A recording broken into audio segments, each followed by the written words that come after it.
Hello, everyone, and welcome to Saturday. So, as promised from the vlog yesterday, I'm going to talk a little bit about the call that I got yesterday, because I actually did finally get the call regarding the CAT scan results that I got. Quick deviation first. Whenever I had went to see the gastroenterologist initially, which was at the beginning of February, mid-February, something like that, he had given me a probiotic called Restora and said, hey, just try this out. It might work for you. Because if you're having IBS problems, sometimes probiotic can help. And I said, okay. So I just took my final pill today because I had a pretty big supply that he had given me, probably about 2 weeks just in samples. And then I had bought a month's supply on Amazon. So I've been taking this stuff for about 6 weeks, and I can safely assume at this point that it has done nothing because nothing has changed. So I'm not going to buy any more. So maybe there's a probiotic out there that'll help me, but that one I do not believe is it. On to the phone call. So as a reminder, last Friday, not yesterday, but 8 days ago, I had a CAT scan. This is continuing to figure out what's wrong with my abdomen, why I have pain and nausea. Just from existing, but then also from if I'm like moving around a whole lot. So I had the CAT scan, and I was able to go get the results on Monday, which I did. I went to the imaging center, and got the CAT scan results myself, just so I have them. But I've been waiting on a call from the gastroenterologist, my doctor, to discuss those results with me, because when I got the results, I looked at them and they say, hey, your organs are good, your liver's good, kidney's good, gallbladder is good, which was a concern, no sign of hernia, like just all this stuff. But it did say that there was some inflammation. Finally got the call from the gastroenterologist's office yesterday, not the doctor, but someone from the office. And they said, hey, your CAT scan results came back and say that they show inflammation. The doctor wants to do some blood work, a colonoscopy, which I had a feeling that was coming, and an endoscopy. And I was like, she said, the office will be calling you soon to schedule those things for you. And I said, hold on. I just had an endoscopy. And she goes, mm-hmm. I'm like, the doctor is the one that gave me the endoscopy. He wanted the endoscopy, and he performed the endoscopy like a little over a month ago. It was right before the Runaway Guys Coliseum started. And she goes, listen, I'm just reading what the doctor wrote. And I was like, I have a problem with that, to be honest. Like, why on earth would I be doing this again? He took a biopsy and everything and said everything was fine. Why suddenly does he need to perform the same procedure again? I don't understand. Like, that doesn't make any sense. So I told the person on the phone, I said, listen, I don't mind coming in for a colonoscopy. I understand that that's just part of the checklist of going down and being like, what's wrong? I said, I have a bit of a problem doing another endoscopy if he already did one a month ago. I said, could you please pass along that, like, I'm going to need some reasoning for why on earth we'd have to do this again? She said that she would. So that's where we're at. I had a feeling a colonoscopy was inevitable, and it's here. They're going to call me for scheduling, I guess, next week. And I do have some inflammation inside. I don't want to speculate too much about what that is or what that's related to, but it was noticed. So I want to see what happens with that. A colonoscopy will probably help, but no matter what, because I've done all this other stuff, I've already done an endoscopy with a biopsy, I've already done a stool study, I'm going to have a colonoscopy. Once you have all these things done, they can pretty much guarantee that you have IBS once they've ruled out a bunch of stuff. So I'm probably going to at least get that official diagnosis for the first time in my life, which is neat. But there's a chance they may want to do another endoscopy. I don't know enough about all of this to be like, you shouldn't be doing this again. But I got to tell you, it feels like, why on earth would we do this again? I don't know. The only advantage, I guess, is that if you're having a colonoscopy, I presume that they can do the endoscopy at the same time, right? Like they can just... Yeah, they do. So like it's not an extra step. Like if I'm already in for a colonoscopy, they can do another endoscopy. But like I think the thing that makes me mad is that, yeah, insurance covered it the first time. Will they cover it the second time? But even if they do, like I still have to pay something. And the fact that I would pay for the same procedure twice in a month, I don't know, just a little mad.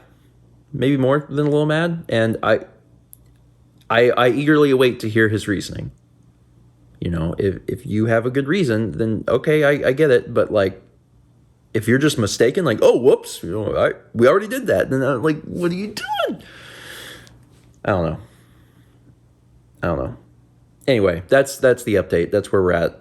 And, you know, I can only presume I'll be called sometimes next week to get information about all this. It's important to know that I am actually still on the dicyclomine and the pantoprazole. And I've been taking those every day. And I guess it's the Panta has been keeping my, like my nausea and honestly, a lot of my pain down. As long as I take my pills, I seem to be doing fine. The problem is once you're on the pills for so long, you start to wonder how you actually feel. I think that's the only problem with medication like this is it's masking everything so much that you're like, how do I actually feel? I'm not sure. Then you start to kind of try and convince yourself. You're like, maybe I'm fine. Maybe I don't got anything wrong with me. Maybe everything's good. I don't know. Okay, that's your that's your update. We'll talk more about it at some point in the future when I'm going in to get a colonoscopy and possibly also another endoscopy. This is a fancy one. What is it? Well, I don't know if it's fancy, but I've never seen that Tailor-made. that design on it.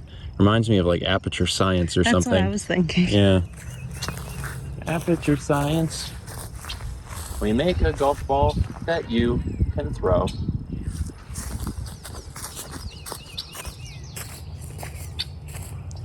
Oh, that looks good. That's middle of the fairway. Beautiful job. That was Minnie. very good. Thank you. Can't wait for it to confuse some golfer. Hi, Mr. Man. How are you doing? You have a little nap? Good boy. So dinner, this is something I guess we've done before, right? This was the second one, the last one. Oh, man, I don't think we ever showed this on the vlog, did we? No, I did a TikTok though. You did? You did the TikTok for me. Oh, okay. Yeah. It's a broth bomb. And it's You can get them on their website or they stock them on Amazon. Okay, yeah, you put, as you would expect, it's kind of like a bath bomb, but it's seasoning. Mal wanted to try it, and I was like, sure. So we tried the other one, and it was fine. Scarborough Fair was the other one we tried. And then we tried this one. Curry up seasoning. Okay. Anyway, so it's chana masala, which we've made before, but it's just with a different seasoning thing. I mean, it's basically all the same seasonings. It's just convenient in one pack. And like they recommend like using all canned or all frozen vegetables, which I don't do because I'd rather just take a real onion, not a raw onion. They're all real onions, and sweat it a little bit to put some color on it, which you really can't do with a frozen onion. Mm-hmm. So I did real onion. I used chicken broth instead of water. And I blended the tomatoes a little bit. I would use crushed if I did it again. And I tasted it, and I noticed it needed just a little bit more. The other one I thought was seasoned well.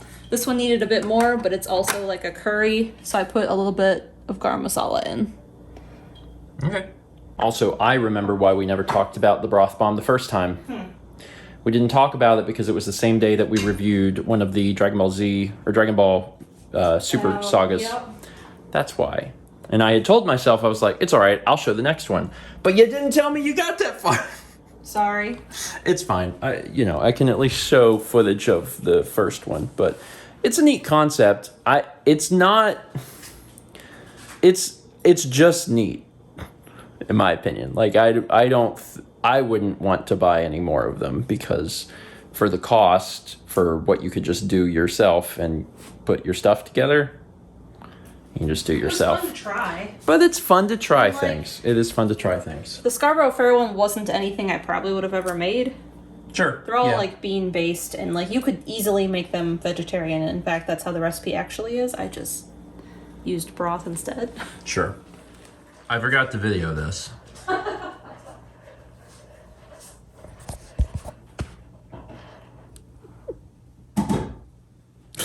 It was good, It was good. but it didn't. Hearty. It was hard. It didn't taste any different than the other times we've done chana masala, though. No. So, again, if we were gonna make it again, I don't think we'd buy the broth bombs. It'd be good if you didn't have a big spice cabinet, but over the years we've gathered a lot of spices. So like, Yeah. have garam masala and turmeric and everything. Yeah, that's true. If you don't have a big spice cabinet and you have to go out and invest in spices, then sure. Although I would argue that you should just invest in spices. I mean, if you're not going to do a lot of cooking at home, then sure. I guess it doesn't make sense. But if you are, then having spices on hand is nice. It was good though, as you can tell by the fact that I ate all of it. I'm going to end it there. It's Saturday night, so we're going to go play games with friends. I don't know what the plan is, but something. Let's meet back tomorrow, shall we? When I think I'm going to finally get a haircut.